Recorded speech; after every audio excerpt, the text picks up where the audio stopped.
మనం వాడి చెడ్డైతే వాడి చెప్పుకోవడం కాదా మనం కూడా చెడుతుంది. బేసికలీ ప్రైమరీ ఏంటి దాని మనం వెళ్ళాం కదా, మీకు కొంతమందికి ఎక్స్పీరియన్స్ అయ్యేది, కొంతమందికి కాకుంటుంది. ఎక్స్పీరియన్స్ అయ్యే అవకాశం కూడా చెప్తున్నాను. ఎప్పుడైనా రెడ్యూస్ అవ్వాల్సి రిడ్యూస్ అవ్వకపోయినా మీకు దానికి తొందర అట్రాక్ట్ అవ్వడానికి ఎక్కువ అవకాశం ఉంటుంది. అంతకంటే చెడు తొందర అట్రాక్ట్ అవుతుంది కదా. అదే మేడం వాళ్ళు చాలా మంచి క్లాసెస్ చెప్తుంటే అది అర్థం కాదు. బయట ఏదైనా సినిమా గేమ్ ఇంకేదో అయితే దానికి దాని మీద కాన్సన్ట్రేషన్ అవుతుంది. చెడు ఎప్పటికైనా తొందర అట్రాక్ట్ చేస్తుంది.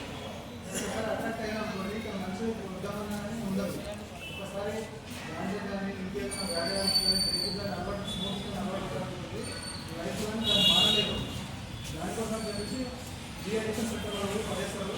ఈ బాడీ మొత్తం చిన్న చిన్న అయిపోతుంది, రసమైన అయిపోతుంది, చేతుల్లో నలవతుంది, చిన్నది అడగదు, కళ్ళు కనిపించదు, నాడీ వ్యవస్థ మొత్తం ఖరాబ్ అయిపోతుంది.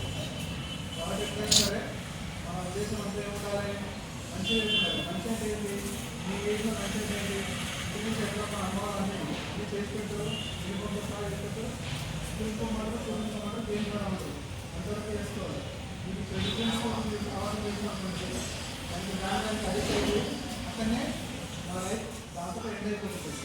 మన ఉద్దేశం నా టార్గెట్ అని చెప్పి మీ లైఫ్లో మీకు ఏముంటుంది, స్కూల్కి రావాలి, హోంవర్క్ చేసుకోవాలి, చాలా చెప్పింది కదా, ఎగ్జామ్లో రాయాలి, ఇంతే కదా. అక్కడ వేరే పని ఉండదా, ఏముండదు కదా. ఇది మీరు ఒకవేళ 20 years కూడా దీన్ని అభివృద్ధి కట్టుకుంటున్నాం అనుకో, నేను వేరే వాళ్ళు చెడు వాళ్ళు వచ్చి నేను అట్రాక్ట్ చేసి నేను పోవాలి. అర్థమైంది కదా. మన వర్క్ ఏంటి, డైలీ స్కూల్కు దుమ్మ కొట్టకూడదు. ఫస్ట్ ప్రైమరీ స్కూల్కు దుమ్మ కొట్టకూడదు. ఒకసారి స్కూల్కు దుమ్మ కొట్టాం అనుకోండి, ఒక క్లాస్ 2 క్లాసులు ఇంపార్టెంట్ క్లాసెస్ అటెండ్ అయిపోతుంటాయి మనం లేకున్నా. నెక్స్ట్ డే వచ్చి నీవు అటెండ్ అయినా అది నీకు చెప్తే అర్థం కాదు. నీ మైండ్ లేదంటే అర్థం నేను చెప్తే చాప్టర్ మొత్తం పక్కకెట్టు, కొందరంతా సబ్జెక్ట్ పక్కకెడతారు. తెలుగు చెప్పింది తెలుగు జరుగుతుంది, మ్యాథ్స్లో కానీ సైన్స్లో కానీ జరుగుతుంది.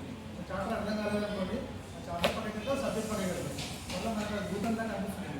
అదే నేను స్టార్టింగ్ నుంచి దుమ్మ కొట్టకుండా విన్నాం అనుకోండి, సగం విని సగం వినకుండా పక్కన అడిగినా మీకు అర్థమవుతుంది, నాకు చెప్పి మీకు జాస్తి చేయగలుగుతాయి. ప్రైమరీ అయితే దుమ్మ కొట్టకూడదు, ఖచ్చితంగా అటెండ్ కావాలి, హోంవర్క్ చేయాలి. హోంవర్క్ లేకుండా ఎగ్జామ్ మీకు రాలేదండి, హోంవర్క్ సహజంగా మనం ఎందుకు చేయము, అర్థం కాకపోతే అర్థం ఏం చేయాలి, మేడం వాళ్ళని అడగాలి, లేకపోతే అమ్మ వాళ్ళని అడగాలి. అమ్మ వాళ్ళు చెప్పలేదు అనుకోండి, స్కూల్కి వచ్చినాక మేడం వాళ్ళు అడగాలి. ఎవరైనా డౌట్స్ చెప్తే మేడం వాళ్ళు చెప్పడం ఉంటారా, ఎవరైనా చెప్తారు, అదే మా స్కూల్ అర్థం కాలేదు, ఆర్డర్ వచ్చిందని చెప్పి నేను హ్యాపీగా ఫీల్ అయ్యి మీ డౌట్స్ అన్ని క్లియర్ చేస్తాను.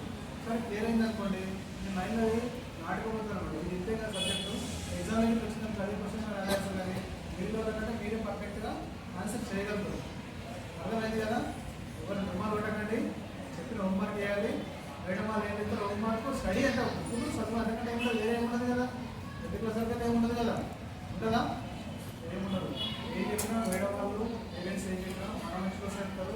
తిట్టి చెప్పినా కొట్టి చెప్పినా మన మంచిదే, అది మనం ఎదగడం కోసం అనుకొని ఆశీర్వదించుకోవాలి.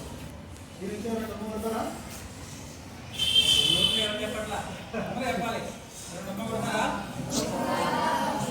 అందుకని అటెండెన్స్ ఎంత ఉండాలి, 100% ఉండాలి. ఇది ఇంపార్టెంట్. ఎమర్జెన్సీ కానీ హాస్పిటల్ బాగాలేదు, లేకపోతే హెల్త్ బాగాలేదు తప్ప అదర్వైజ్ ప్రతిసారి దుమ్ము పట్టకుండా మనం అటెండ్ అవ్వాలి. వెహికల్స్ డ్రైవింగ్ చేయదు, వెహికల్ కానీ స్మోక్ కానీ దాంట్లో కానీ అడిక్ట్ అవ్వదు. ఇప్పుడున్న స్టేట్ వల్ల 20 years వరకు మాత్రం ఇప్పటికే టార్గెట్ స్టడీ తప్ప వేరే ఏం టార్గెట్ ఉండదు. అది కష్టపడి చేసినటువంటి మనకి ఏమన్నా ఎదుగుతున్నాం. అర్థమైందా. ఓకే, అందరికీ ఇవ్వడానికి నిలబడతారు కదా. ఓకే, ఈ స్కూల్ ఫస్ట్ ఆఫ్ ఆల్ వేరే వాళ్ళకి స్టాఫ్ వాళ్ళకి మేము అడిగినామనే మీకు ఇంట్రొడక్షన్ జరిపించే అవకాశం వచ్చింది. How a student must be there, what their duties and responsibilities are there as a good student. Yes, of course, if we are being following what sir has been told, every sentence, every word was good.